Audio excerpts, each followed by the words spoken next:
even though I think it's obvious of the importance of being able to manage your mental state, but I would like your thoughts on that.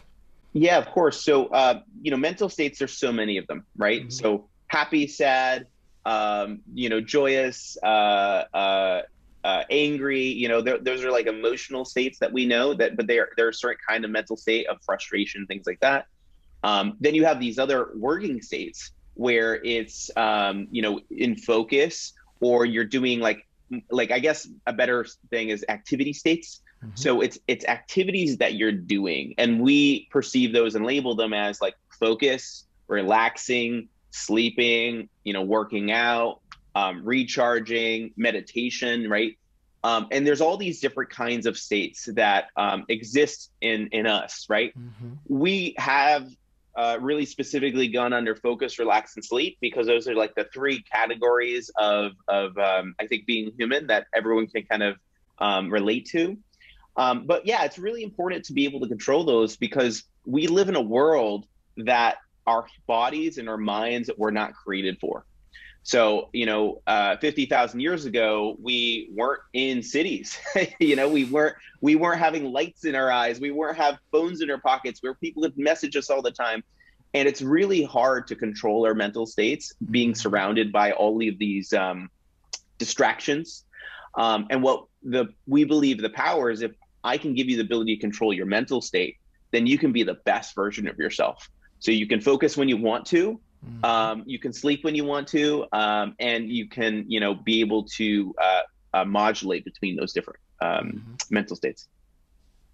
Which is great, and I think everyone can relate to times that they had to concentrate but they couldn't, or Hmm. wanted to sleep but couldn't, or the other way around.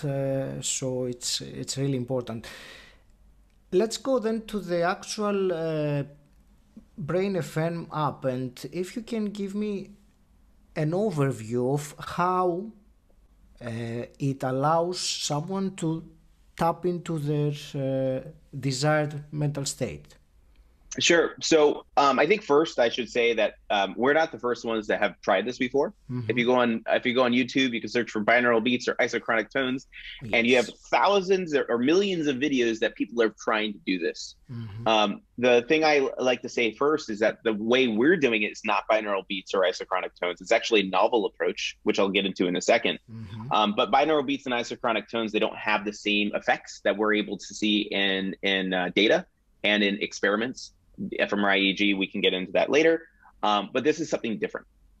So the way it works from a high level is that in these different mental states, you can think of your brain having certain kind of patterns, right? These neural patterns. So you and I are talking to each other right now.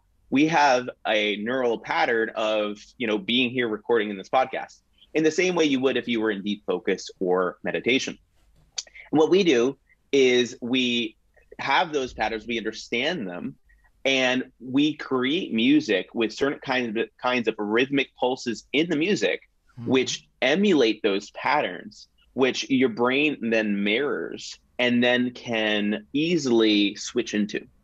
So if you're listening to our focus music, we make music that sounds good. It also sounds different because it's created differently with these rhythmic pulses. And these rhythmic pulses eventually, your brain matches to them, and then you're easier to stay in that mental state.